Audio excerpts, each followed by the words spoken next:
Mosaic covenant, மோசேயுடைய தேவன் மோசேயோடு செய்த உடன்படிக்கையை குறித்து இந்த நாளிலே நாம் சிந்திக்க இருக்கிறோம். நம்முடைய தேவன் உடன்படிக்கையின் தேவன்.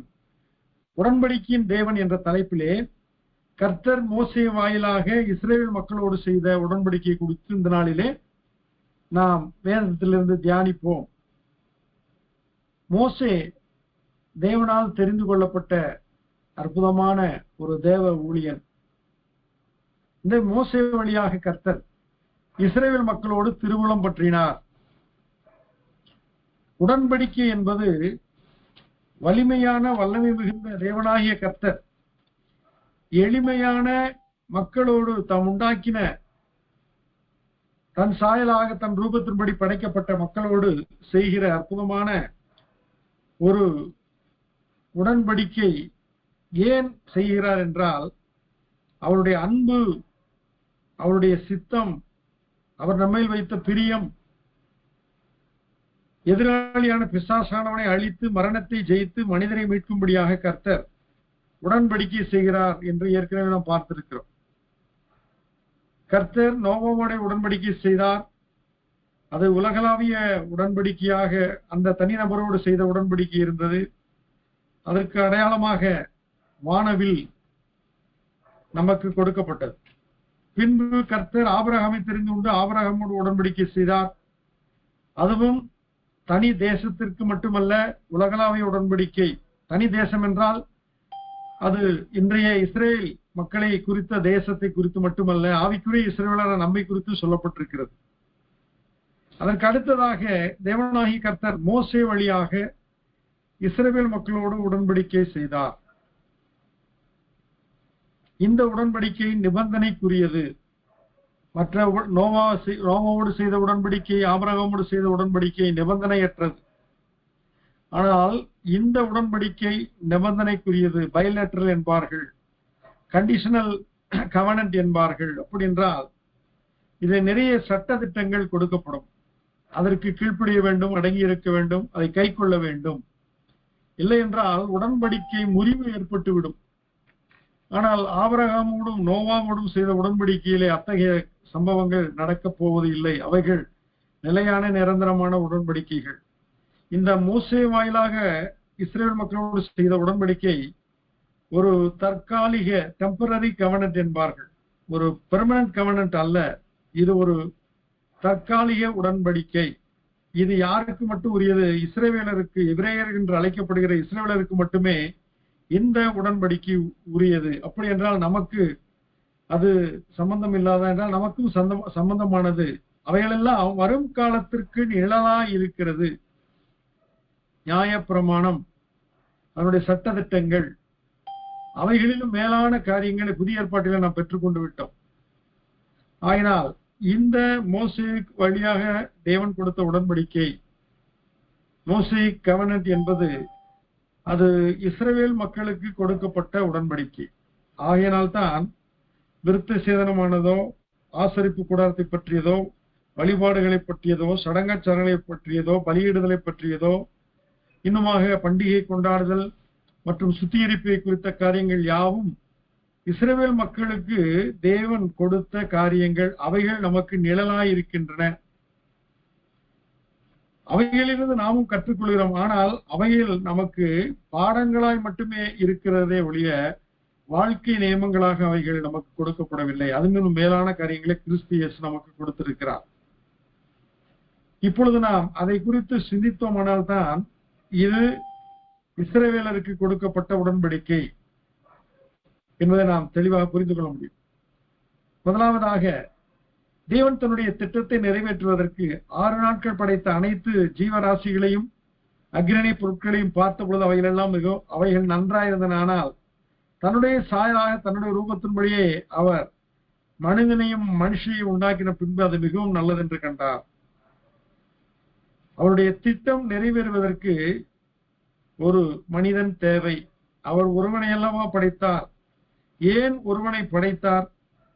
மல்கியா 2:15 சொல்லப்பட்டிருக்கிறது, தேவ பக்தியுள்ள சந்ததியை பெறும்படிதானே. ஆதியாகமம் 1:26-27 பின்பு தேவன் நமது சாயலாகவும் நமது ரூபத்தின்படியையும் மனுஷனை உண்டாக்குவோமாக. அவர்கள் சகல ஜீவராசிகளையும் ஆழக்கடவுள் என்று ஆண்டவர் திருவுளம் பற்றினார். பின்பு அவ்விதமாகவே அவர் தம்முடைய சாயலாக மனுஷனை சிருஷ்டித்தார். அவனை தேவ சாயலாகவே சிருஷ்டித்தார். ஆணும் பெண்ணுமாக அவர்களை சிருஷ்டித்தார். இவைகள் நாம் அறிந்த காரியங்கள்லாம். ஆனால் மீறுதலுக்கு உட்பட்டு ஆதாமும் ஏவாளும் தேவ சமூகத்தை விட்டு துரத்தப்படுவதற்கான காரியங்களை நாம் பலமுறை கேட்டிருக்கிறோம். இந்த முறையும் நாம் அதை அறிந்து கொள்வோம். ஆதியாகமம் 3ஆம் அதிகாரம் 22 முதல் 24 வசனங்களிலே, பின்பு தேவனாகிய கர்த்தர், இதோ மனுஷன் நன்மை தீமை அறியத்தக்கவனாய் நம்மில் ஒருவரை போல் ஆனான். இப்பொழுதும் அவன் தன் கையை நீட்டி ஜீவ விருட்சத்தின் கனியை பறித்து புசித்து என்றென்றைக்கும் உயிரோடு இராதபடிக்கு செய்ய வேண்டும் என்று அவன் எடுக்கப்பட்ட மண்ணை பண்படுத்த தேவனாகிய கர்த்தர் அவனை ஏதேன் தோட்டத்திலிருந்து அனுப்பிவிட்டார். அவன் போக மறுத்து முரண்டு பிடித்த பொழுது அவனை துரத்தி விட்டு ஜீவ விருட்சத்துக்கு போகும் வழியை காவல் செய்ய ஏதேன் தோட்டத்துக்கு கிழக்கே கேருபுண்களையும் வீசிக்கொண்டிருக்கிற சுடரொளி பட்டயத்தையும் வைத்தார். இங்கு காரியம் என்ன? தேவ சமூகத்தை, தேவனுடைய பிரசன்னத்தை, தேவனுடைய ஆளுகையை ஆதாமும் ஏவாளும் இழந்து போனார்கள். இப்போது அவர்கள் எங்கே போய் தேவ சமூகத்தை தேடுவார்கள், கண்டுபிடிப்பார்கள்? ஆனால் தேவனாகிய கர்த்தர் கன்னி மரியாதத்தில் உட்பவித்து பிறந்து நம்மை தேடி வந்தார். இதற்கு அடையாளமாய்த்தான் ஆதியாகமம் 3:15 உனக்கும் ஸ்திரீக்கும் உன் வித்துக்கும் அவள் வித்துக்கும் பகை உண்டாக்குவேன், அவர் உன் தலையை நசுக்குவார், நீ அவர் குதிங்காலை நசுக்குவாய் என்று சொல்லப்பட்டது. அங்கு ஸ்திரீயின் வித்தாக மரியாள் பெற்றெடுத்த இயேசு கிறிஸ்துவை குறித்து ரட்சிப்பின் திட்டமாக தேவனாகிய கர்த்தர் அறிவிக்கிறார். ஆதாம் காயினை பெற்றான். காயின் ஆபேலை கொலை செய்தபடினாலே கர்த்தர் சேத்தை தெரிந்து கொண்டார். ஆதாம் சேத்தை பெற்றான். சேத் வழியே நோவா வருகிறான். நோவா வழியே ஆபிரகாம் வருகிறார். ஆபிரகாம், ஈசாக்கு, யாக்கோபு 12 கோத்திரங்கள் எபிரேயர் என்று அழைக்கப்படுகிறவர்கள் வருகிறார்கள். எபிரேய பாஷை அவர்கள் பேசினபடினாலே அவர்கள் எபிரேயர் என்று அழைக்கப்பட்டார்கள். அவர்கள் இஸ்ரவேலர்கள். யாக்கோபுக்கு ஆண்டவர் வைத்த பெயர் இஸ்ரவேல். நீ தேவனோடும் மனுஷனோடும் போராடி மேற்கொண்டவன் என்ற பெயரிடும்படியாக இஸ்ரவேல் என்று பெயரிட்டார். இஸ்ரவேலுக்கு பிறந்தவர்கள் அந்த 12 கோத்திரங்களும் இஸ்ரவேலர்கள் என்று அழைக்கப்பட்டார்கள். கர்த்தர் ஆபிரகாமிடத்திலே ஒரு காரியத்தை சொல்கிறார். ஆதியாகமம் 15ஆம் அதிகாரம் 13 முதல் 16 வசனங்களிலே, தேவனாகிய கர்த்தர் ஆபிரகாமை நோக்கி, உன் சந்ததியார் தங்களுடையதல்லாத அந்நிய தேசத்திலே பரதேசிகளாய் இருந்து அத்தேசத்தாரை சேவிப்பார்கள் என்றும் அவர்களால் 400 வருஷம் உபத்திரவப்படுவார்கள் என்றும் நீ நிச்சயமாய் அறிய கடவாய். அவர்கள் சேவிக்கும் ஜாதிகளை நான் நியாயம் தீர்ப்பேன். பின்பு மிகுந்த பொருள்களுடனே புறப்பட்டு வருவார்கள். நீ சமாதானத்தோட உன் பிதாக்களிடத்தில் சேருவாய். நல்ல முதிர் வயதிலே அடக்கம் பண்ணப்படுவாய். 4ஆம் தலைமுறையிலே அவர்கள் இவ்விடத்துக்கு திரும்ப வருவார்கள். ஏனென்றால் எமோரியருடைய அக்கிரமம் இன்னும் நிறைவாகவில்லை என்றார். 430 வருடங்களுக்கு முன்பாக ஆபிரகாமிடத்திலே கர்த்தர் சொல்கிறார், எமோரியருடைய அக்கிரமம் இன்னும் நிறைவாகவில்லை. கானான் தேசத்திலே இருந்த இந்த எமோரியர் என்று அழைக்கப்பட்ட ஜனங்களுடைய அக்கிரமம் 100க்கு 100 நிறைவாகவில்லை. அது எத்தனை சதவீதம் இருந்தது என்று நாம் அறியோம். ஆனால் 100% குறைவாக இருந்தது. 100 என்பதுதான் மேக்சிமம் லிமிட். அந்த லிமிட் வந்தவுடனே கர்த்தருடைய தீர்ப்பு அவர்கள் மேல் வரும். மனிதனுக்கு ஆயுசு நாட்களை கர்த்தர் அவிதமாய் நியமித்திருக்கிறார். நீ காலத்துக்கு முந்தி ஏன் சாக வேண்டும் என்று சொல்லி வேதம் சொல்லி இருக்கிறது. அப்படி என்றால் காலத்துக்கு முந்தி செத்தவர்கள் யார்? சிம்சோன், ஏலியின் புத்திரர்கள், ஓப்னி, பினகாஸ், இவர்கள் எல்லாரும் காலத்துக்கு முன்பாக இறந்தவர்கள். காரணம், அவளுடைய அக்கிரமம் அவருடைய மரணத்துக்கு முன்பாக முந்திக் கொண்டது. அதன் விளைவாக அவர்கள் காலத்துக்கு முன்பாக எடுத்துக் கொள்ளப்பட்டார். அவர்கள் இந்த பூமியை விட்டு எடுத்துக் கொள்ளப்பட்டார். அதே போல 100% அக்கிரமம் எமோரியர்கள் இன்னும் செய்து நிறைவாகவில்லை. ஆகினால் அந்த அக்கிரமம் 430 வருடங்கள் கழித்து நிறைவேறும். அப்பொழுது நான் அவர்களை நிர்மூலமாக்கி உங்களுக்கு இந்த தேசத்தை தருவேன் என்று ஆபிரகாமுடைய சந்ததிக்கு கர்த்தர் வாக்கு பண்ணுகிறார். ஏன் இவைகளை குறித்து நாம் சிந்திக்கிறோம்? கர்த்தர் உடன்படிக்கை செய்து கொண்டே வருகிறார். நோவாவோடு உடன்படிக்கை செய்கிறார், ஆபிரகாம் உடன்படிக்கை செய்கிறார். இவைகளெல்லாம் தம்முடைய சித்தம் நிறைவேற வேண்டும், தேவனுடைய திட்டம் நிறைவேற வேண்டும், தம்முடைய அன்பை ஜனங்கள் புரிந்து கொள்ள வேண்டும், முன்குறித்த மக்களிடம் கர்த்தருடைய செயல்பாடுகள் எவ்விதமாய் இருக்கும் என்பதை குறித்துதான் உடன்படிக்கை செய்யப்படுகிறது. கர்த்தர் மோசேயிடம் சொல்கிறார், மோசே 400 வருடங்கள் கழித்து தேவன் தன்னுடைய திட்டத்தின்படி, தன்னுடைய வாக்கின்படி எகிப்தில் இருக்கிற மக்களை விடுதலை செய்ய வேண்டும். ஆனால் அவசரப்பட்ட மோசே ஒரு எகிப்தினை வெற்றி மணலிலே புதைக்கிறான். பார்வோனுக்கு தெரிந்தவுடனே அவன் மீதியான் தேசத்துக்கு தப்பி ஓடுகிறான். அங்கு போய் மீதியான் தேசத்து ஆசாரியனாகிய எத்ரோ என்ற அந்த ஆசாரியனுடைய மகளை திருமணம் செய்து அவனுடைய ஆடுகளை மேய்த்துக் கொண்டிருக்கிறான். 40 வருடங்கள் கடந்த உடனே தேவனாய கர்த்தர் முட்செடியிலே அவனுக்கு தரிசனமாகி அவர் பேசுகிறார், எகிப்தில் இருக்கிற என் ஜனத்தின் உபத்திரவத்தை நான் பார்த்து ஆளோட்டைகளின் நிமித்தம் அவர்கள் இடுகிற கூக்குரலை கேட்டேன். அவர்கள் படுகிற வேதனையிலும் நான் அறிந்திருக்கிறேன். அவர்களை விடுவிக்கும்படி நான் இறங்கினேன். பாலும் தேனும் ஓடுகிற நலமும் விசாலமான தேசத்திலே அவர்களை கொண்டு சேர்க்கும்படி நான் இறங்கினேன். ஆகினால் நீ எகிப்துக்கு என் நிமித்தமாக புறப்பட்டு வா என்று சொல்லி அழைக்கிறார். இதை குறித்து சங்கீதம் 105 மிக தெளிவாய் சொல்லி இருக்கிறது. 8ஆம் வசனம் தொடங்கி 27 வசனங்களிலே சில வசனங்களை நான் வாசிக்கிறேன். 1000 தலைமுறைக்கென்று தேவன் கட்டளையிட்ட வாக்கையும் ஆபிரகாமுடைய அவர் பண்ணின உடன்படிக்கையையும் அவர் ஈசாக்குக்கு இட்ட ஆணையையும் என்றென்றைக்கும் நினைத்து இருக்கிறார். அதை யாக்கோபுக்கு பிரமாணமாகவும் இஸ்ரவேலுக்கு நித்திய உடன்படிக்கையாகவும் உறுதிப்படுத்தி உங்கள் சுதந்திர பாகமான கானான் தேசத்தை உனக்கு தருவேன் என்றார். அக்காலத்தில் அவர்கள் கொஞ்சம் தொகைக்கு உட்பட்ட சொற்ப ஜனங்களும் பரதேசிகளுமாய் இருந்தார்கள். அவர்களுக்கு முன்னாலே ஒரு புருஷனை அனுப்பினார். யோசேப்பு சிறையாக விற்கப்பட்டான். கர்த்தர் சொன்ன வார்த்தை நிறைவேறும் அளவும் அவருடைய வசனம் அவனை புடமிட்டது. ராஜா ஆள் அனுப்பி அவனை கட்டவிழ்க்க சொன்னான். ஜனங்களின் அதிபதி அவனை விடுதலை பண்ணினான்.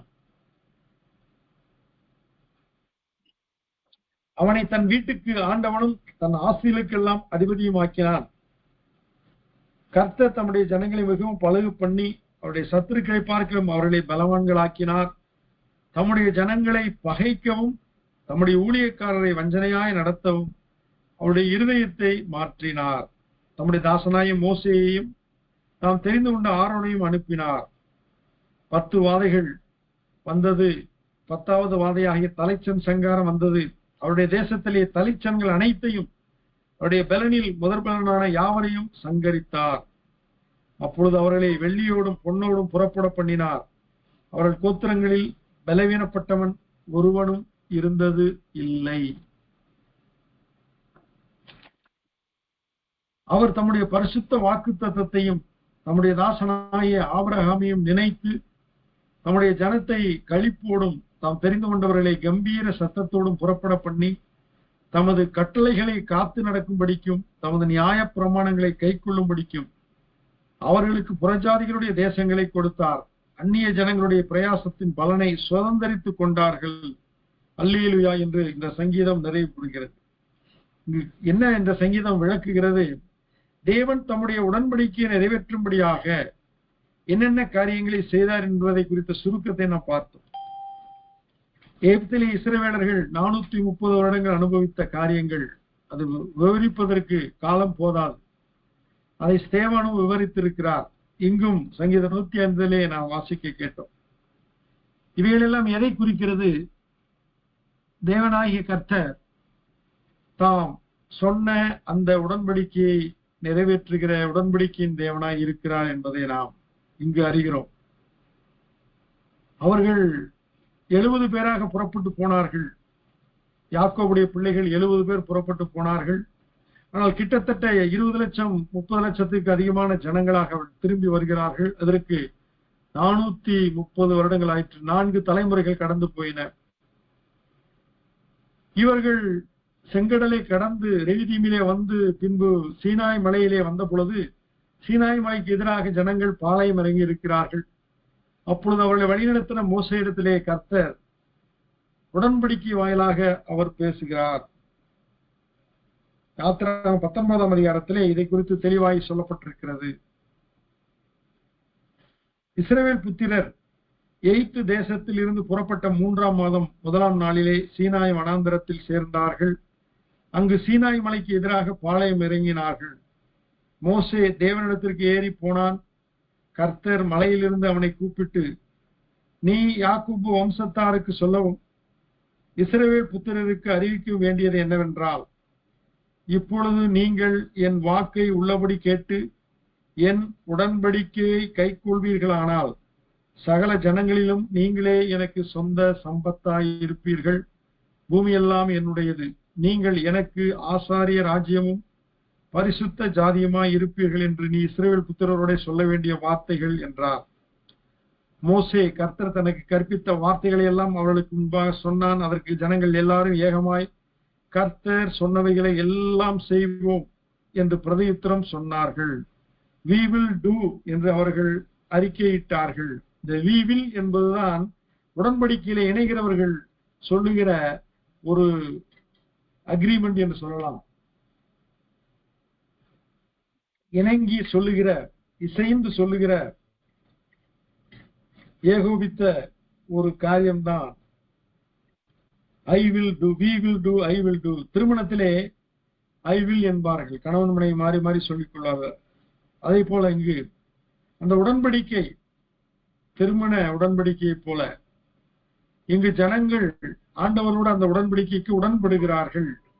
கர்த்தர் சொன்னவைகளை எல்லாம் செய்வோம் என்று பிரதியுத்தரம் சொன்னார்கள். ஜனங்கள் சொன்ன வார்த்தைகளை மோசே கர்த்தரிடத்தில் சொன்னார்.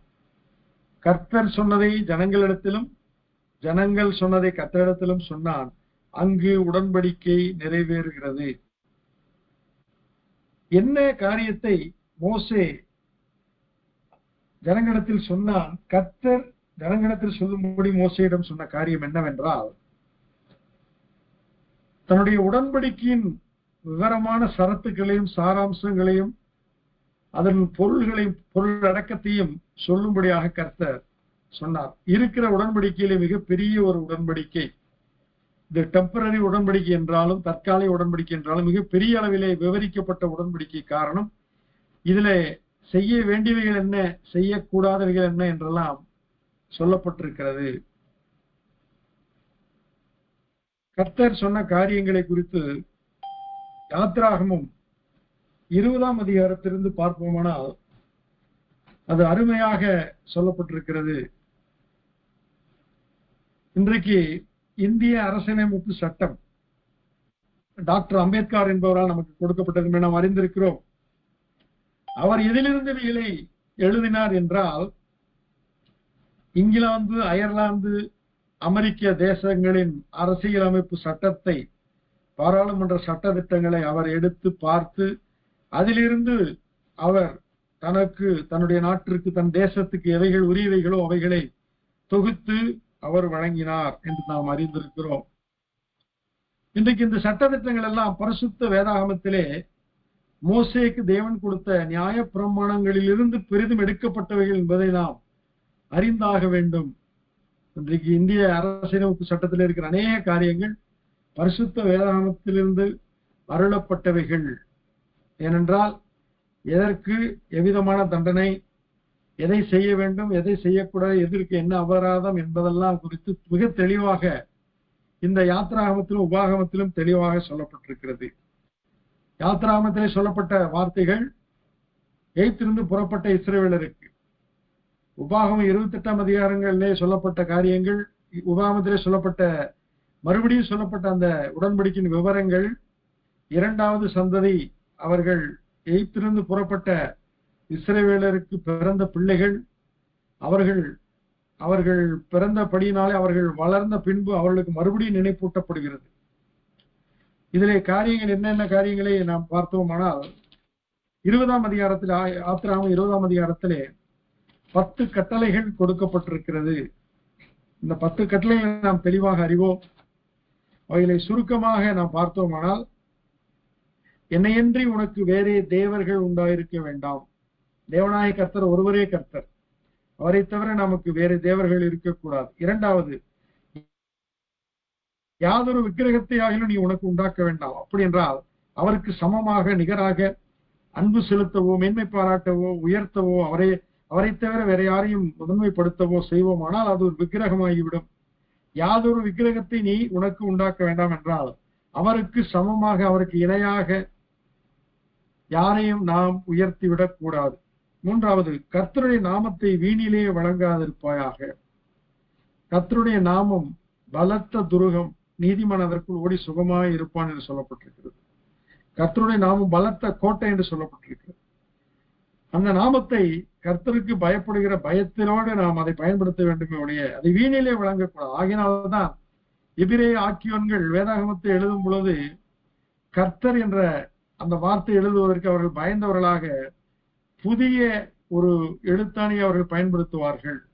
ஆகினால்தான் நம் வேதாகமத்திலே எங்கு பார்த்தாலும் தேவனாகிய கர்த்தர் என்ற பதம் மாத்திரம் பெரிய எழுத்துக்களால், தடிப்பான எழுத்துக்களால் பொறிக்கப்பட்டிருக்கும். காரணம், அவர்கள் புதிய மையிறகை கொண்டு அவர்கள் தோல் சுருளிலே எழுதினார்கள் என்று பார்க்கிறோம். அப்படி என்றால் எழுத்தாணையை கொண்டு எழுதியிருக்கலாம்.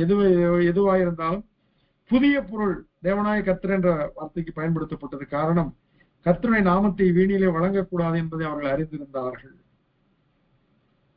ஓய்வு நாளை பரிசுத்தமாய் ஆசரிக்க நினைப்பாயாக. 6 நாள் ஆண்டவர் படைத்த பின்பு 7ஆம் நாளிலே ஓய்ந்திருந்தார், அதை பரிசுத்தமாக்கினார் என்று சொல்லப்பட்டிருக்கிறது. இந்த ஓய்வு நாள் ஆசரிப்பு நமக்கு கிடையாது. இது எபிரேயர்களுக்கு கொடுக்கப்பட்ட ஒரு கட்டளை, ஒரு நியமனம். உன் தகப்பனையும் உன் தாயையும் கனம் பண்ணுவாயாக. இது நம் அனைவருக்குமே உரியவை. காரணம், இவைகள் எபேசியர் நிருபத்திலே 5ஆம் அதிகாரத்திலே சொல்லப்பட்டிருக்கிறது. வாக்குத்தத்தமுள்ள முதலாம் பிரதான கற்பனை இது என்று சொல்லப்பட்டிருக்கிறது. கொலை செய்யாதிருப்பாயாக, விபச்சாரம் செய்யாதிருப்பாயாக, களவு செய்யாதிருப்பாக. இவைகளெல்லாம் நம் அனைவருக்கும் உலகத்திலே அவரை ஏற்றுக்கொண்டவர்களும் சரி, அவரை மறுதளிக்கிறவர்களும் சரி, அவரை ஏற்றுக்கொள்ள அனைவருக்கும் இது பொருந்தும். காரணம், கொலை செய்கிறவர்கள் தண்டிக்கப்படுவார்கள், கொலை செய்கிறவர்கள் தூக்கில் இடப்படுகிறார்கள், கொலை செய்கிறவர்கள் ஆயுள் தண்டனை கைதிகளாக மாறுகிறார்கள். இவைகள் எல்லாம் தண்டனைக்குரியவைகள் தான்.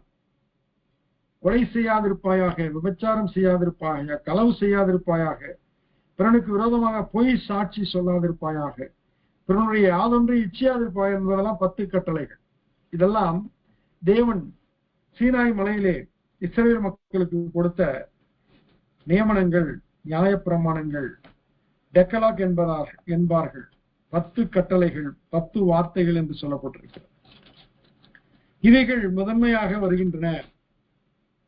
பின்பு உடன்படிக்கை புத்தகத்திலே அநேக காரியங்கள் சொல்லப்படுகிறது. யாத்திராமை 20ஆம் அதிகாரம் முதல் 23 அதிகாரம் வரைக்கும் எதை செய்ய வேண்டும், எதை செய்யக்கூடாது, எது கர்த்தருக்கு முன்பாக உகந்ததாய் இருக்கும், எது அவருக்கு பிரியமில்லாததாய் இருக்கும் என்பதை குறித்து சொல்லப்பட்டிருக்கிறது. பின்பு சட்டத்திட்ட புஸ்தகங்களாக நியாயப்பிரமாண புஸ்தகம் சொல்லப்பட்டிருக்கிறது. அதிலே யாத்திராமை 25 முதல் 32 அதிகாரங்களிலே இவையாவும் உடன்படிக்கையிலே தேவன் கொடுத்த வாக்குகள், வார்த்தைகள், சட்டதிட்டங்கள், நியமனங்கள், ஒழுங்குகள். இவைகளிலே இந்த உடன்படிக்கையிலே தேவன் சொல்கிற முதல் காரியம் என்ன? கனம் பண்ண வேண்டும் என்று சொல்லுகிறார். தேவனாய கர்த்தர் இஸ்ரேல் மக்களுக்கு கனம் பண்ண கற்றுக் கொடுக்கிறார். இவர்கள் அடிமையிலா இருந்தவர்கள், கனம் பண்ண தெரியாதவர்கள், என்பதை தின்று விதி வந்தால் சாவும் என்ற நிலையிலே வயிற்றுக்காக உழைத்தவர்கள், வயிற்றுக்கு போஜனம் ஏற்கும் என்றபடி ஒரு வயிறுக்காக உழைக்கிறேன் என்று சொல்லி உழைத்தவர்களாய் இருந்தவர்கள். இவர்கள் முதலாவது தேவனாகிய கர்த்தரை கனம் பண்ண வேண்டும். அதுபோல வீட்டிலே இருக்கிறவர்களை கனம் பண்ண வேண்டும், சமுதாயத்தில் இருக்கிறவர்களை கனம் பண்ண வேண்டும். ஆகையினால் கனம் பண்ணுகிற ஒரு கொள்கை இதிலே உள்ளடக்கமாய் இருந்தது. இரண்டாவதாக பொறுப்பெடுக்க வேண்டும். தவறுகளுக்கும், குற்றங்களுக்கும், நஷ்டங்களுக்கும், இழப்புகளுக்கும் ஈடுகட்டும்படியாக பொறுப்பை ஏற்றுக்கொள்ள வேண்டும், எடுத்துக்கொள்ள வேண்டும். நானே இதற்கு பொறுப்பு என்று ஏற்றுக்கொள்ள வேண்டும்.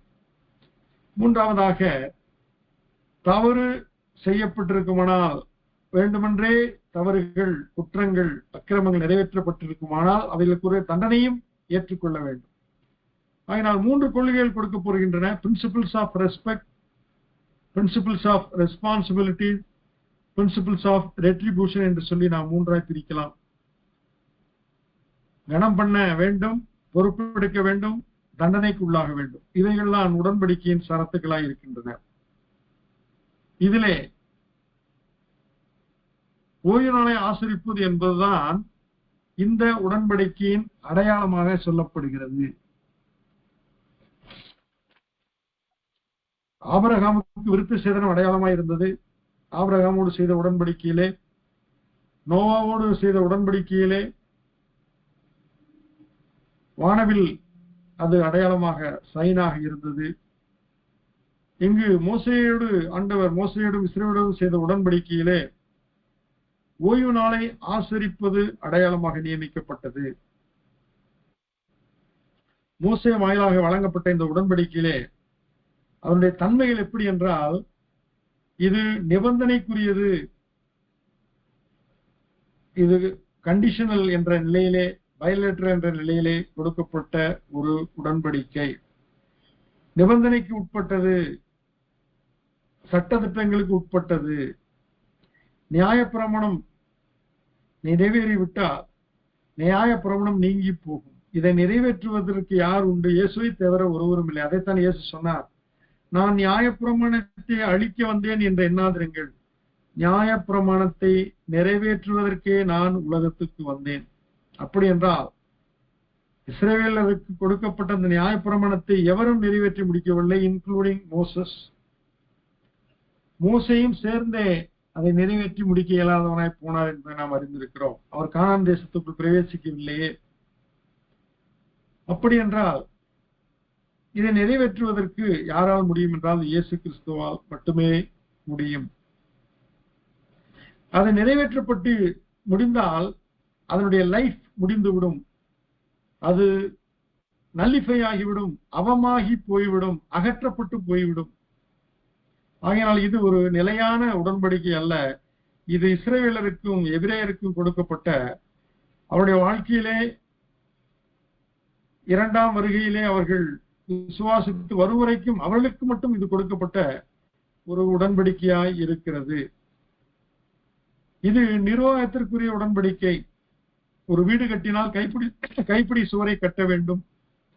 ஒருவன் மலஜலாதிக்கு போவானால் ஒரு பள்ளத்தை தோண்டி அதை பயன்படுத்தி பின்பு அதை மூடிவிட வேண்டும் என்றெல்லாம் சொல்லி பலவித நிர்வாகங்கள் சொல்லப்பட்டிருக்கிறது.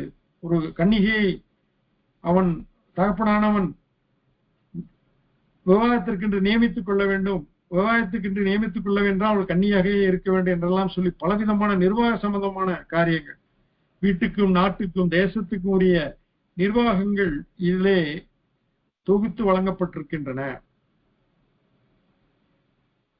டாக்டர் அம்பேத்கர் அவர்கள் 1949ஆம் ஆண்டு நவம்பர் 26 அன்று இதை இந்திய அரசியலமைப்பை அவர் தொகுத்து வழங்கினார். அது நடைமுறைக்கு வந்தது 1950 ஜனவரி 26 அன்று. குடியரசு நாடாக நம்முடைய நாடு அங்கீகரிக்கப்பட்டு அறிவிக்கப்பட்ட பொழுது இந்த அரசியலமைப்பு நடைமுறைக்கு வந்தது. இந்த அரசியலமைப்புக்கு பின்னாலே சட்டத்திட்டங்கள் அனைத்தும் இந்த மோசேக்கு தேவன் வழங்கிய இந்த உடன்படிக்கையிலே சொல்லப்பட்ட சட்டத்திட்டங்கள் பரவலாக அவைகள் அங்கீகரிக்கப்பட்டதாய் காணப்படுகின்றன. இப்பொழுது குறிப்பாக இந்த ஓய்வு நாள் ஆசரிப்பை குறித்து நமக்கு பல கேள்விகள் உண்டு. அநேகர் ஞாயிற்றுக்கிழமை இந்த ஓய்வு நாளுக்காக நன்றி என்று சொல்லி தவறாக தியாலஜிக்கல் டேர்ம்ஸ், அது இறையியல் கருத்துப்படி அது தவறான கூற்று. ஞாயிற்றுக்கிழமை ஓய்வு நாள் அல்ல, வாரத்தின் முதலாம் நாள் என்று சொல்வது உயிர்த்தெழுந்த நாள். இயேசு கிறிஸ்து உயிர்த்தெழுந்த நாள் வாரத்தின் முதல் நாள் என்று சொல்லப்பட்டிருக்கிறது. அப்படி என்றால் ஞாயிறு முதல் நாள் என்றால் சனிக்கிழமை 7ஆம் நாள், 7ஆம் நாளிலே ஓய்ந்திருந்தார் என்றால் சனிக்கிழமை ஓய்வு நாள். இயேசு கிறிஸ்து சிலுவையிலே அறையப்பட்ட நாள் வெள்ளிக்கிழமை, 2ஆம் நாள் சனிக்கிழமை ஓய்வு நாளாக இருந்தபடியினாலே அன்றைக்கு தைலம் போடுவதற்கு யாரும் வரவில்லை. ஆனால் ஞாயிற்றுக்கிழமை மகதலேனா மரியாளும் அவர்கள் தைலமிடுவதற்கு அங்கு வருகிறார் என்று பார்க்கிறோம். அப்படி என்றால் இந்த ஓய்வு நாள் என்பது ஏன் கொடுக்கப்பட்டது, யாருக்கு கொடுக்கப்பட்டது, இப்பொழுது நாம் எல்லாரும் அதை நிறைவேற்ற வேண்டுமா என்ற ஒரு கேள்வி நமக்கு வருகிறது. யாத்ரா 31ஆம் அதிகாரம் 13 முதல் 17 வசனங்களிலே, மேலும் கர்த்தர் மோசேயின் இடத்தில், நீ இஸ்ரவேல் புத்திரரை நோக்கி, நீங்கள் என் ஓய்வு நாட்களை ஆசரிக்க வேண்டும், உங்களை பரிசுத்தப்படுத்துகிற கர்த்தர் நான் என்பதை நீங்கள் அறியும்படி இது உங்கள் தலைமுறை தோறும் எனக்கும் உங்களுக்கும் அடையாளமாய் இருக்கும். ஆகையால் ஓய்வு நாளை ஆசரிப்பீர்களாக, அது உங்களுக்கு பரிசுத்தமானது. அதை பரிசுத்த குலைச்சலாக்குகிறவன் கொலை உண்ண கடவன். அதிலே வேலை செய்கிற எந்த ஆத்துமாவும் தன் ஜனத்தின் நடுவில் இராதபடிக்கு அறுப்புண்டு போவான். 6 நாளும் வேலை செய்யலாம், 7ஆம் நாளோ வேலை ஒளிந்திருக்கும் ஓய்வு நாள். அது கர்த்தருக்கு பரிசுத்தமானது. ஓய்வு நாளில் வேலை செய்கிறவன் எவனும் கொலை செய்யப்பட வேண்டும். ஆகையால் இஸ்ரவேல் புத்திரர் தங்கள் தலைமுறை தோறும் ஓய்வு நாளை நித்திய உடன்படிக்கையாக ஆசரிக்கும்படி அதை கை கொள்ள கடவர்கள். இங்க என்ன வாசிக்க கேட்டோம்? இஸ்ரவேல் புத்திரர் தங்கள் தலைமுறை தோறும் ஓய்வு நாளை நித்திய உடன்படிக்கையாக ஆசரிக்கும்படி கை கொள்ள கடவர்கள். அப்படி என்றால் இந்த ஓய்வு நாள் ஆசரிப்பு என்பது இஸ்ரவேலருக்கு கொடுக்கப்பட்ட ஒரு கட்டளை, ஒரு நியமனம், அது உடன்படிக்கை. இங்கு மோசேயோடும் இஸ்ரவேலோடும் கர்த்தர் சீனாய் மலையிலே செய்த உடன்படிக்கையின் அடையாளம் ஓய்வு நாள் ஆசரிப்பு, கீப்பிங் த சாபத் டே என்று நாம் சொல்லலாம். அது என்றைக்கும் எனக்கும் இஸ்ரவேல் புத்திரருக்கும் அடையாளமாய் இருக்கும். தேவனாய் கர்த்தரே சொன்னார், இதுதான் சைன், இதுதான் அடையாளம். 6 நாளைக்குள்ளே கர்த்தர் வானத்தையும் பூமியையும் உண்டாக்கி 7ஆம் நாளிலே ஓய்ந்திருந்து பூரித்தார் என்றார். சீனாய் மலையில் அவர் மோசையோட பேசி முடித்த பின் தேவனுடைய விரலினால் எழுதப்பட்ட கற்பலகையாகிய சாட்சியின் 2 பலகைகளை அவனிடத்தில் கொடுத்தார் என்று நாம் வாசிக்கிறோம். அப்படி என்றால் ஏன் கர்த்தர் இஸ்ரவேலருக்கு மட்டும் இந்த ஓய்வு நாளை ஆசரிக்கும்படி சொன்னார் என்றால், 430 வருடங்கள் ஓய்வில்லாமல் உழைத்திருந்தார்கள். எத்தனை தலைமுறை பாருங்கள், 4 தலைமுறை அவர்கள் அடிமையிலாக வாழ்ந்திருந்தார்கள். அவர்களுக்கு ஓய்வு என்பதே கிடையாது. அவரோட்டிகள் நிமித்தம் அவர்கள் ஒடுக்கப்பட்டார்கள். அவருடைய உபத்திரவத்தை கர்த்தர் பார்த்தார், அவருடைய வேதனைகளை அறிந்திருந்தார், அவர்களை விடுவிக்கும்படி இறங்கினார். அவளுக்கு ஓய்வு என்பதே இல்லை. இப்பொழுது இந்த ஓய்வு அவர்களுடைய நலனுக்கு மட்டுமல்ல, தேவனாகிய கர்த்தரை சேவிக்கும்படியாக. நாம் வாசிக்க கேட்டோம், நீங்கள் என் ஓய்வு நாட்களை ஆசரிக்க வேண்டும், உங்களை பரிசுத்தப்படுத்துகிற கர்த்தர் நான் என்பதை நீங்கள் அறியும்படி இது உங்கள் தலைமுறை தோறும் எனக்கு உங்களுக்கு அடையாளமாக. அப்படி என்றால் ஓய்வு நாளிலே ஜனங்கள் அந்த ஓய்வு நாளை ஆசரிக்கிற இஸ்ரவேலர்கள் என்ன அறிந்து கொள்கிறார்கள்? நாங்கள் தேவனாலே இந்த நாளில் பரிசுத்தமாக்கப்படுகிறோம். அன்றைக்கு நாம் வீடுகளை சுத்தம் பண்ணுவதற்கு நேரங்களை வைத்திருக்கிறோம். பண்டிகை நாட்களிலே போகி பண்டிகை அன்று வீடு அதிகமாய் சுத்திகரிக்கப்படுகிறது, பழையவைகள் எரிக்கப்படுகின்றன. இவைகளெல்லாம் சுத்திகரிப்பின் பண்டிகைகள். இந்த ஓய்வு நாள் என்பது ஒரு சுத்திகரிக்கும் ஒரு நாளாக கர்த்தர் இஸ்ரவேலருக்கு நியமித்தார். காரியம் என்ன? அவர்கள் சுத்திகரிக்கப்பட வேண்டியவர்கள். அவர்கள் தேவனுடைய அன்பை எண்ணி அவரிடத்தில் இன்னும் கிட்ட சேர வேண்டிய நிலையில் இருக்கிறவர்கள். அவர்கள் வணங்கா கழுத்துள்ளவர்கள் என்று மோசேயாலும் தேவனாய் கர்த்தராலும் ஸ்தேவானாலும் அழைக்கப்பட்டவர்கள். காரணம், அவர்கள் முரட்டாட்டம் உள்ள இருதயம் உடையவர்கள். அவருடைய செவிகள் விருத்த சேதனம் பண்ணப்படவில்லை, அவருடைய இருதயம் விருத்த சேதனம் பண்ணப்படவில்லை. அவர்கள் வணங்கா கழுத்துள்ளவர்கள். அவர்கள் தங்கள் இருதயத்திலே எய்ப்துக்கு திரும்பி போனார்கள் என்று சொல்லப்பட்டிருக்கிறது. அப்படி என்றால் எவ்வளவுதான் அதிசயங்களை அற்புதங்களை செய்தாலும் அவருடைய இருதயம் தேவனாகிய கர்த்தரோடு இருக்கவில்லை. அப்படி என்றால் அவர்களோடு கர்த்தர் செயல்படுவதற்கு அந்த ஓய்வு நாளை நிர்ணயித்தார். அந்த ஓய்வு நாளிலே அவர்கள் மனிதர்களோடு அல்ல, தேவனோடு நேரம் செலவழிக்க வேண்டும். தேவன் அவர்களோடு இடைப்படுவார். அவர்கள் நன்றி செலுத்துவார்கள், பாவ உணர்வடைந்து தங்களை தாழ்த்துவார்கள், தங்களை சுத்திகரிப்பார்கள், மனம் திரும்புவார்கள். அவர்கள் தீர்மானங்களை எடுப்பார்கள், உடன்படிக்கை செய்வார்கள். அவர்கள் நியமங்களையும் கட்டளைகளையும் கை கொள்வதற்கு உறுதி பூணுவார்கள். இவைகளெல்லாம் அந்த ஓய்வு நாளில் நடைபெறும். ஆகையினால் தான் கர்த்தர் ஓய்வு நாளை நித்திய உடன்படிக்கையாக இஸ்ரவேலருக்கு அறிவித்தார். காரணம், அவர்கள் வணங்கா கழுத்துள்ளவர்கள். இரும்புக்கு இரும்பு அது வேலை செய்வது போல இரும்பை இரும்பு கருக்கிடும் என்று வேதம் சொல்லி இருக்கிறது.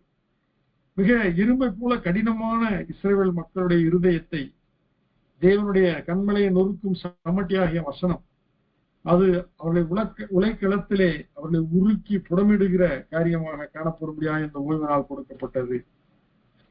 ஆகியனாலே ஓய்வு நாளை ஆசரிக்கும்படியாக அவளுக்கு கொடுக்கப்பட்டது. அப்படி என்றால் இன்றைக்கு செவன்த் டே அட்வென்டிஸ்ட் என்ற ஒரு பிரிவினர் இருக்கிறார்கள். இவர்கள் ஓய்வு நாள் ஆசரிப்பு செய்கிறவர்கள். அமெரிக்க தேசத்திலே ஏஜி ஒயிட் என்ற ஒரு கண் தெரியாத ஒரு சகோதரி ஓய்வு நாளை ஆசரிப்பாய் என்ற ஒரு தரிசனத்தை தன்னுடைய சொப்பனத்திலே பார்த்ததாக அவர்கள் எழுதி இந்த ஒரு ஸ்தாபனத்தை உருவாக்கினார்கள். இன்றைக்கும் அநேக இடங்களிலே செவன்த் டே அட்வென்டிஸ்ட் என்று இருக்கிறார்கள். ஓய்வு நாளை ஆசரிக்கிறார்கள். சனிக்கிழமை அவர்கள் ஓய்வு நாளை ஆசரிக்கிறார்கள். ஆனால் புதிய ஏற்பாட்டிலே நாம் என்ன பார்க்கிறோம்? ஓய்வு நாளை குறித்து ஒருவனும் உங்களை குற்றப்படுத்தாதிருப்பானாக என்று கர்த்தர் சொல்கிறார். ஆகினால் தான் கர்த்தர் சொன்னார், மனுஷனுக்காக ஓய்வு நாள் அல்ல, ஓய்வு நாளுக்காக மனுஷன் அல்ல, மனுஷனுக்காகத்தான் ஓய்வு நாள் என்று சொன்னார். ஆகினால அவர் ஓய்வு நாளிலே நன்மை செய்வது சரியா தீமை செய்வது சரியா என்று கேட்டார். இயேசு கிறிஸ்து அநேக அற்புதங்களை செய்து ஓய்வு நாளில் அநேகரை குணமாக்கின பொழுது இந்த இஸ்ரவேல் கோத்திரத்தார் இயேசுக்கு விரோதமாக எழுப்பினார்கள். ஓய்வு நாளிலே வேலை செய்கிறவன் கொலை செய்யப்படக்கூடாது என்று சொல்லப்பட்டிருக்கிறது. ஆகினால் இயேசுவை கொலை செய்ய வேண்டும் என்று அவர்கள் தீர்மானித்தார்கள். அதன்படி அவர்கள் செய்து முடித்தார்கள். இயேசு கிறிஸ்து ஓய்வு நாளிலே சொஸ்தமாக்கினார். ஒரு கை சூம்பின ஒரு மனுஷனை ஓய்வு நாளிலே கண்ட பொழுது ஜனங்கள் எல்லாரும் ஆலயத்திலே நோக்கமாயிருந்தார்கள். இவர் ஓய்வு நாளிலே சுகமாக்கும் வேலையை செய்வாரானால் இவரை குற்றப்படுத்த வேண்டும் என்று அவர் மேல் கண்ணோக்கமாயிருந்தார்கள். அப்பொழுது இயேசு கிறிஸ்து அவர்களை பார்த்து கேட்டார், ஓய்வு நாளிலே நன்மை செய்வது சரியா தீமை செய்வது சரியா, எது சரி என்று கேட்டார். அவர்கள் பேசாமல் இருந்தார்கள். இயேசு அவருடைய இருதய கடினத்தை அறிந்து அந்த மனிதனை நோக்கி உன் கையை நீட்டு என்றார்.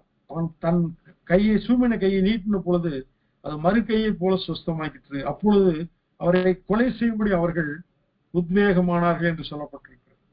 அதே போல ஓய்வு நாளிலே இயேசு கிறிஸ்து ஜெபாலயத்திலே 18 வருஷம் சாத்தான் கட்டியிருந்த ஒரு ஆபிரகாமின் குமாரத்தியை அவர் குணமாக்கின பொழுது ஜெபாலய தலைவன் கோபம் அடைந்து எல்லாரும் போங்கள், இது ஓய்வு நாள், நீங்கள் இன்னொரு நாளிலே வந்து சொஸ்தமாக்கி கொள்ளுங்கள் என்ற பொழுது தேவனாய் இயேசு கிறிஸ்து தன்னை அழைத்த அந்த தேவாலய தலைவனை பார்த்து சொன்னார், மாயக்காரனே, ஒரு கழுதையாவது எருதாவது பள்ளத்திலே கிடங்கிலே விழுந்து விட்டால் நீ போய் தூக்கி விட மாட்டாயா? ஓய்வு நாளா இருந்தாலும் அவைகளை பார்க்கணும். சாத்தான் கட்டியிருந்த 18 வருஷம் கட்டியிருந்த இவள் ஆபிரகாமின் குமாரத்தியாய் இருக்கிறாளே, நிமிரக்கூடாத கூனியாய் இருந்தாளே என்று சொல்லி அவள் முதுகை அவர் தொட்டு அவனை சுகப்படுத்தி நன்மை செய்வதுதான் ஓய்வு நாளிலே அவசியம் என்று சொல்லி ஒரு காரியத்தை கற்பித்தார். இதெல்லாம் அவர்களுக்கு மிகவும் குழப்பமாகி போனது. ஓய்வு நாளிலே வேலை செய்வது என்றால் இது எப்படி குணமாக்குவது ஒரு வேலை தானே. இயேசு கிறிஸ்துவனுடைய சீடர்களும் வயல்வெளியிலே பயணித்துக் கொண்டிருந்த பொழுது சீஷர்களுக்கு மிகுந்த பசி உண்டாயிற்று. உடனே அவர்கள் கதிர்களை பார்த்த பொழுது அவர்கள் இறங்கி கதிர்களை கொய்து அதை சாப்பிடத் தொடங்கினார். உடன் வந்த பரிசேயர், நியாய சாஸ்திரிகள், வேதபாரகர்கள் எல்லாரும் இயேசுவை கடிந்து கொண்டார்கள். உம்முடைய சீஷர்களை அதட்டும், இவர்கள் வயல்வெளியிலே இறங்கி வேலை செய்து கொண்டிருக்கிறார்கள், கதிர்களை கொய்கிறார்கள், சாப்பிடுகிறார்கள், இது ஒரு வேலை தானே என்ற பொழுது இயேசு சொன்னார், அபியத்தார் என்னும் ஆசாரியன் இருந்த காலத்திலே தாவீது தன்னோடு இருந்தவர்களுக்காக தனக்காகவும் சவுலால் துரத்தப்பட்டு வனாந்தரத்திலே அலைந்து கொண்டிருந்த போது தேவ சமூகத்து அப்பத்தை அவன் கேட்டு வாங்கி புசித்தானே, தாவீதிலும் பெரியவர் இங்கு இருக்கிறார் என்று சொல்லி அவர் தன்னை அங்கு வெளிப்படுத்துகிறார். காரியம் என்ன? ஓய்வு நாள் ஆசரிப்பு என்பதை தவறாக புரிந்து கொண்டார். அதைத்தான் இயேசு சொன்னார், மனிதர்கள் சுமப்பதற்கு அரிதான சுமைகளை நீங்கள் சுமத்துகிறீர்கள். நியாயப்பிரமாணிகளே, நியாயப்பிரமாணத்தை போதிக்கிறவர்களே, நீங்கள் கொசுவை வடிகட்டுகிறீர்கள், ஆனால் ஒட்டகத்தை முழுங்கி விடுகிறீர்கள். மனிதர்கள் சுமப்பதற்கு அரிதான சுமைகளை சுமத்துகிறீர்கள், நீங்களோ உங்கள் விரலினாலும் அதை தொடுவதில்லை என்று சொல்லி அவர்களை கடிந்து கொள்கிறார். தேவனாய கர்த்தர் கொடுத்த நியாய பிரமாணத்தை ஜனங்கள் ஆசரிக்கிறேன் என்று சொல்லி தவறாக பயன்படுத்தி விட்டார்கள். இன்றைக்கும் தேவனுடைய ஆலயத்தை தீட்டுப்படுத்தினான் என்று சொல்லி எபேசியரோடு புறையின மக்களோடு ஊழியத்தை செய்து வந்த பவுலை குறித்து குற்றப்படுத்தி எருசலேமிலே அநேக நியாயப்பிரமாணிகர்கள் அவனை கொலை செய்யும்படியாக சபதம் செய்தார் என்று பார்க்கிறோம். கொலை செய்யாதிருப்பாயாக என்று சொல்லப்பட்டிருக்கிறது. ஓய்வு நாள் ஆசரிப்புக்காக கொலை செய்யவும் அவர்கள் முன்வந்தார்கள் என்றால் இது எவ்வளவு நியாயப்பிரமாணத்தை குறித்து அவர்கள் எவ்வளவாக தவறாக விலகி போய் விளங்கி கொண்டிருக்கிறார்கள் என்பதை நாம் அறிந்து கொள்ள முடியும். அப்படி என்றால் இந்த உடன்படிக்கைகள் எல்லாம் ஏன் கொடுக்கப்படுகிறது? திருமணம் என்பது ஒரு உடன்படிக்கை, அது ஒரு ஒப்பந்தம் அல்ல. ஒப்பந்தம் என்றால் குறித்த நாளிலே அது முறிந்துவிடும், விலகிக் கொள்ளலாம். அது சட்டத்திட்டங்களுக்கு உட்பட்டது, அது கண்டிஷனலுக்கு உட்பட்டது. ஆனால் திருமணம் என்பது அன்கண்டிஷனல், அது நிபந்தனையற்றது. மரணம் நம்மை பிரிக்கும் மட்டும் என்று ஒரு உடன்படிக்கை.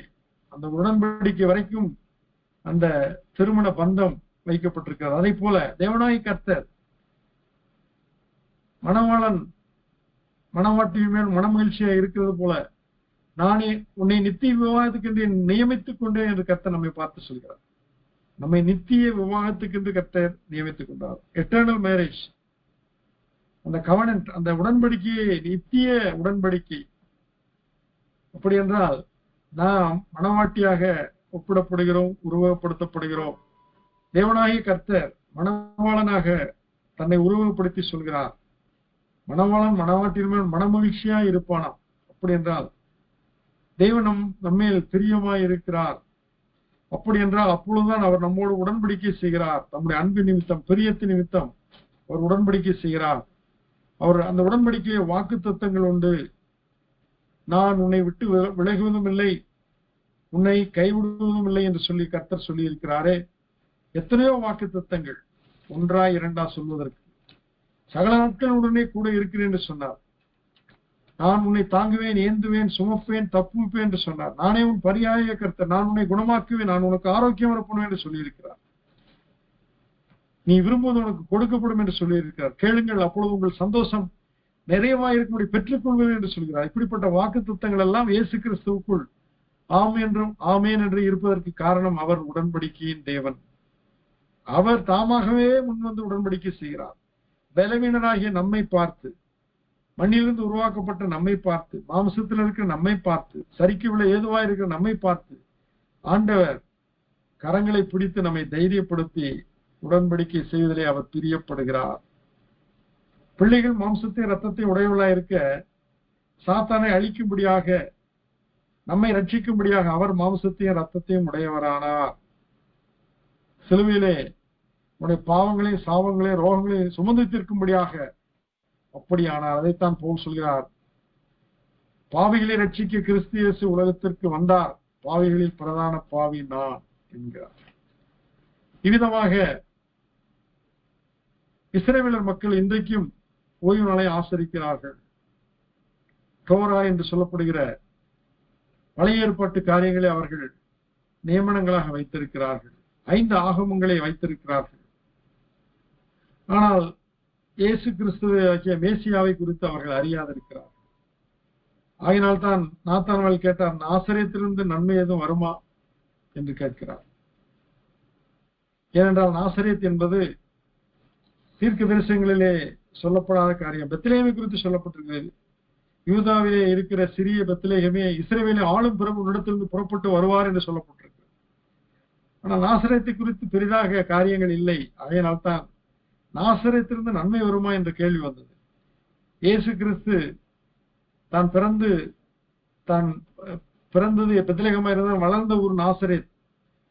அங்கு தேவாலயத்தில் அவர் பிரவேசித்த பொழுது அவர் கையிலே ஏசாயா தீர்க்கதரிசியின் புஸ்தகம் கொடுக்கப்பட்டது. அதை கையிலே வாங்கி கொண்டு அவர் வாசிக்கிறார்.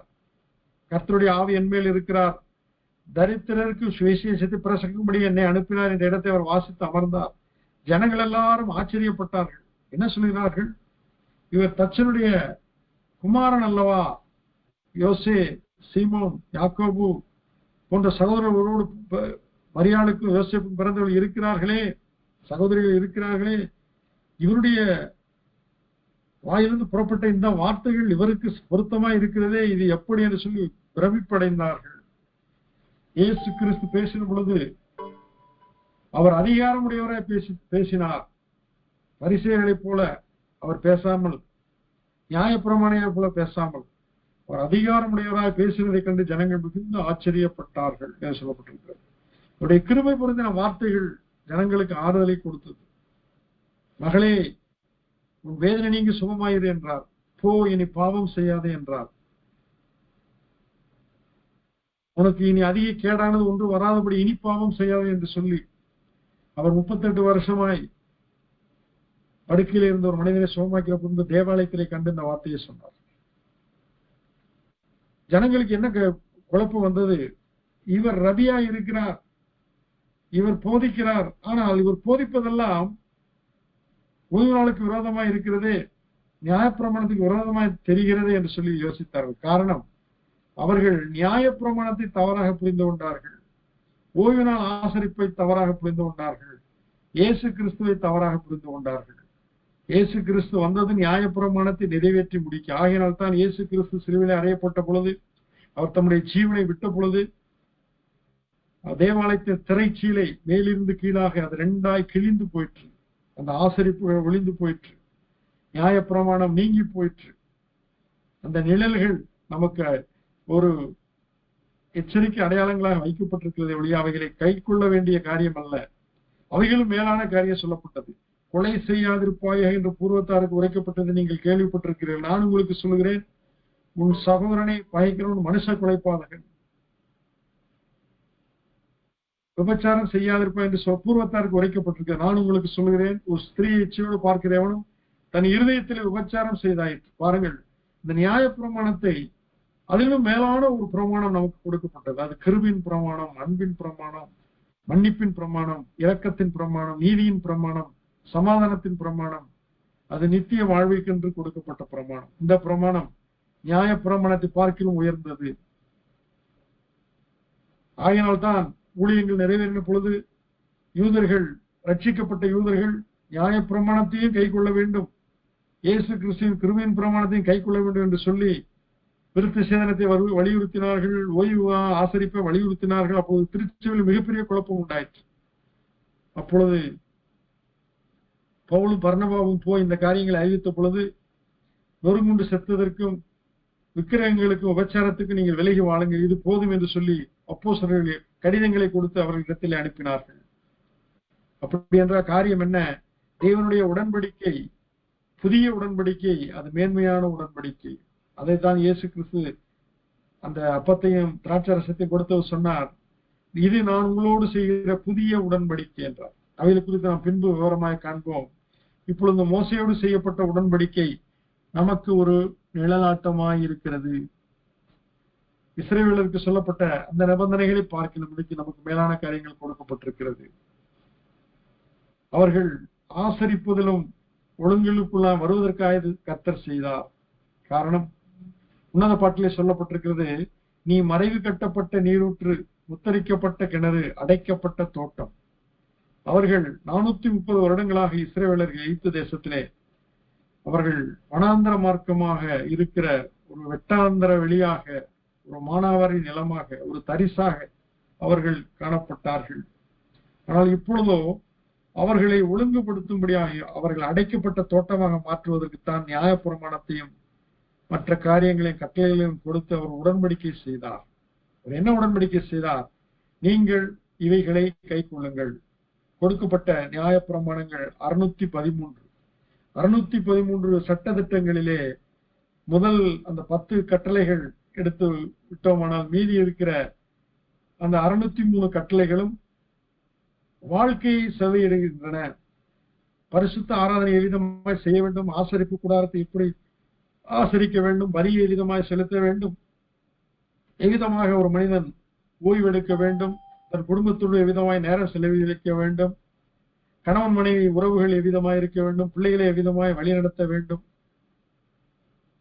அதுபோல ஒரு டிஸ்பியூட் வருகிறது, ஒரு பிரச்சனை வருகிறது, ஒரு நிலத்தகராறு அல்லது ஒரு மிருகங்கள் மற்றும் வளர்ப்பு கால்நடைகள் இவைகளை குறித்து பிரச்சனைகள் வருமானால் அதை என்ன செய்ய வேண்டும்? ஒரு மாடு முட்டி அது அநேகரை கொல்லுமானால் அந்த மாட்டை கல்லெறிய வேண்டும் என்றெல்லாம் சொல்லி பலவிதமான சட்டத்திட்டங்கள் கொடுக்கப்பட்டது. 10 கட்டளைகளை சேர்த்து சொல்லமானால் 613 சட்டத்திட்டங்கள். இவைகள் யாவும் மோசே வாயிலாக இஸ்ரவேலுக்கு கொடுக்கப்பட்டது. அதற்கு அவர்கள் என்ன சொன்னார்கள்? தேவன் கொடுத்த இந்த சட்டத்திட்டங்களாகிய உடன்படிக்கையை நாங்கள் ஏற்றுக்கொண்டு அதன்படி செய்வோம் என்றார்கள். ஆனால் அவர்கள் அதை செய்யவில்லை. we will do என்றார்கள். ஆனால் அவர்கள் அதை செய்யவில்லை. ஆகையினால்தான் எகிப்திலிருந்து புறப்பட்ட யோசுவா காலேபை தவிர ஒருவனும் கானான் தேசத்துக்குள் பிரவேசிக்கவில்லை, மோசேயும் சேர்த்து. மோசேயும் கர்த்தர் சொன்னார், நீ கானானுக்குள் பிரவேசிப்பதில்லை என்றார். காரணம், இஸ்ரவேல் மக்கள் தண்ணீர் கேட்டு கர்த்தருடைய சமூகத்திலே அவர்கள் புலம்பின பொழுது மோசையை பார்த்து கர்த்தர் சொன்னார், நீ இந்த கண்மலையை அடி என்று சொன்னார். கண்மலையை அவன் அடித்த பொழுது தண்ணீர் புறப்பட்டு வந்தது. பின்பு இன்னொரு முறை அதே பிரச்சனை வந்த பொழுது கண்மலையை பார்த்து பேசு என்று சொன்னார். ஆனால் இந்த வேளையிலே உலகத்திலே மிகவும் சாந்த குணமாயிருந்த அந்த மோசையே அவன் கோபமடைந்தான். கர்த்தருடைய வார்த்தை அவன் செவியிலே விழவில்லை, சிந்தனையே வரவில்லை. அவன் ஏற்கனவே தன்னுடைய அனுபவம் என்ன சொன்னது? இது அடித்தால் தண்ணீர் வந்தது, இப்பொழுது அவர் பேசி என்கிறாரே என்று அவன் யோசிக்கவும் இல்லை, அதை கேட்கவும் இல்லை, சிந்தையில் வைக்கவும் இல்லை. அவன் ஆத்திரமடைந்தவனாக பழைய அனுபவத்தை சார்ந்து கண்மலை அடித்த பொழுது கர்த்தர் சொன்னார், நீ கானானுக்குள் பிரவேசிப்பதில்லை, நான் சொன்ன காரியத்தை நீ கீழ்ப்படியவில்லை. ஒரு தலைவனாக இருக்கிற நீ இவ்விதமாக என்னுடைய வார்த்தையை நீ அசட்டை பண்ணும் பொழுது அசதியாய் கேட்காதபடி இருப்பாயானால் மற்றவர்களுக்கு முன்பாக அது எவ்வளவு பேட் ரோல் மாடல் என்று சொல்லி கர்த்தர் அவனை கானானுக்குள் பிரவேசிக்காதபடி அங்கு தடையை ஏற்படுத்தினார். ஆனால் புதிய ஏற்பாட்டிலே இயேசு கிறிஸ்து மருத்துவமனையில் இருந்தபோது அதே மோசே எலியாவோடும் மோசேயும் எலியாவும் இயேசு கிறிஸ்துவின் மரணத்தை குறித்து ஒரு டிஸ்கஷன் நடத்தினதை அங்கு பேதுரு, யாக்கோபு, யோவான் கேட்டுக்கொண்டிருந்தார்கள். அப்படி என்றால் கானானுக்குள் வருவதற்கு இயேசு கிறிஸ்து மட்டுமே மோசையை உள்ளே கொண்டு வர முடிந்தது. நித்திய கானானுக்கு போவதற்கு இயேசு கிறிஸ்துவின் வழியாக மாத்திரமே நாம் பிரவேசிக்க முடியும். இயேசு அதைத்தான் சொன்னார், ஒருவனும் என்னுடைய நாமத்தினாலே என்று என் வழியாக தவிர ஒருவனும் பிதாவினிடத்தில் வரான், என்னாலே அன்றி ஒருவனும் பிதாவினிடத்தில் வரான் என்று சொன்னார். நானே வாசல், என் வாசல் வழியாக உட்பிரவேசிக்கிற உள்ளும் புறமும் மேய்ச்சலை கண்டடைவான் என்று சொன்னார். இயேசு கிறிஸ்து மோசேக்கு கானானுக்குள் பிரவேசிக்க வாய்ப்பை ஏற்படுத்தி கொடுத்தார். நித்திய கானானுக்குள் பிரவேசிக்க நமக்கு கர்த்தர் அவர் வாக்கு பண்ணி இருக்கிறார், உடன்படிக்கை செய்திருக்கிறார், புதிய உடன்படிக்கை. அந்த உடன்படிக்கை குறித்து இனி வரும் நாட்களில் நாம் சிந்திக்க இருக்கிறோம். இங்கு சீனாய் மலையிலே செய்த உடன்படிக்கை எகிப்திலிருந்து புறப்பட்ட மக்களுக்கு சொல்லப்பட்டது. அவர்கள் அதை செய்கிறேன் என்று சொல்லியும் 38 வருடங்கள் வனாந்தரத்தில் அலைந்து கொண்டிருந்தவர்கள் எல்லாம் மரித்தார்கள். பின்பு அவர்கள் பெற்றெடுத்த பிள்ளைகள் வளர்ந்தார்கள். அங்கு எரியாவுக்கு போகும் முன்பாக அவர்கள் மோவாப் தேசத்திலே பாளையம் இறங்கியிருந்தார்கள். அப்பொழுது அந்த நாளிலே மறுபடியும் மோசே உபாகமும் முதல் அதிகாரத்திலிருந்து 28, 29 அந்த வசனங்கள் முழுவதையாக என்ன சொல்கிறார்? உங்கள் பிதாக்களுக்கு சொன்ன அதே உடன்படிக்கை குறித்து நான் மறுபடியும் உங்களுக்கு நினைப்பூட்டுகிறேன், உங்கள் பிள்ளைகளாகி உங்களுக்கு நினைப்பூட்டுகிறேன். நீங்கள் செய்ய சாவதானமாயிருங்கள், நீங்கள் இவைகளை குறித்து ஜாக்கிரதையாயிருங்கள், இவைகளை நிறைவேற்ற நீங்கள் கரிசனையா இருக்க வேண்டும் என்று சொல்லி அங்கு மறுபடியும் உபாகமத்தை முழு புஸ்தகமும் அந்த 2வது சந்ததியாருக்கு, அந்த பிரயாணப்பட்ட 2வது சந்ததியாருக்கு சொல்லப்படுகிறது. கர்த்தரோடு உடன்படிக்கை மறுபடியும் நினைப்பூட்டப்படுகிறது. இன்றைக்கு அவருடைய வசனத்துக்கு நடுவில் கர்த்தர் நோக்கி பார்க்கிறார். அவருடைய உடன்படிக்கையை கை கொண்டு நடக்க முடியாத கர்த்தர் நம்மிடத்தில் எதிர்பார்க்கிறார். அவருடைய வசனமே சத்தியம். இந்த சத்தியத்தை கை கொள்ள கர்த்தர் நம்மை எதிர்பார்க்கிறார். வேதத்தை கை கொள்ளுகிறவன் விவேகமுள்ள புத்திரன் என்று சொல்லப்பட்டிருக்கிறது. அவருடைய அன்பின் பிரமாணம் நமக்கு கொடுக்கப்பட்டிருக்கிறது. அவருடைய உடன்படிக்கையை கை கொண்டு நடக்க நாம் யாவரும் பாக்கியவான். ஆகினால் நோவாவுடைய உடன்படிக்கையை குறித்து தேவன் கொடுத்த உடன்படிக்கையை பார்த்தோம். ஜலப்பிரளயத்தினால் இனி நான் இந்த பூமியை அழிப்பதில்லை, அதற்கு அடையாளமாக இந்த வானவில்லை வைக்கிறேன் என்று வைத்தார்.